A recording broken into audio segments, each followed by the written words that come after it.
Welcome to Unit 1.11, where we're talking about defining continuity at a point. For f of x to be continuous at x equals c, the following three conditions must be met. The first one is f of c must exist. The second one is the limit of f of x as x approaches c from the left side must equal the limit of f of c as x approaches c from the right side, which ultimately means that the limit of f of x as x approaches c must exist. The third one is the limit of f of x as x approaches c must equal f of c. Now let's do an example. If I was given this piecewise function and I wanted to define the continuity at x equals 2, the first thing I would want to do is find my one-sided limits. So I would have to find the limit of f of x as x approaches 2 from the left side and the limit of f of x as x approaches 2 from the right side.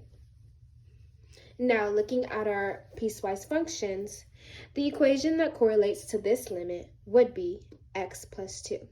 Because if we're looking at our left-sided limit, that means we're looking at when x is approaching 2 from the left side, so when 2 or less. That would allow me to know that this equation, because x is less than 2. So I would just plug in my 2 for x and get 2 plus 2, which equals 4.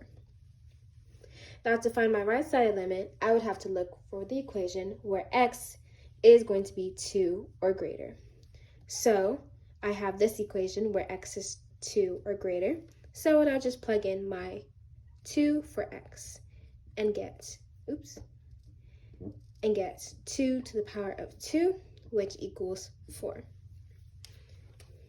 Now I know that one of my conditions are met, and it's the limit of f of x as x approaches 2 equals 4. Now we have to see if our f of c exists. So I would just plug in my 2 for my x and find f of 2. So looking at our equations again, when x equals 2, we know that to use this equation because x is greater than or equal to 2, so we can use it. So I would just plug in 2 for x and get 2 to the power of 2, which equals 4. And because the limit of f of x as x approaches 2 equals the same value as f of 2, now I know that all my conditions are met, and I know that my point is continuous. Thanks for watching.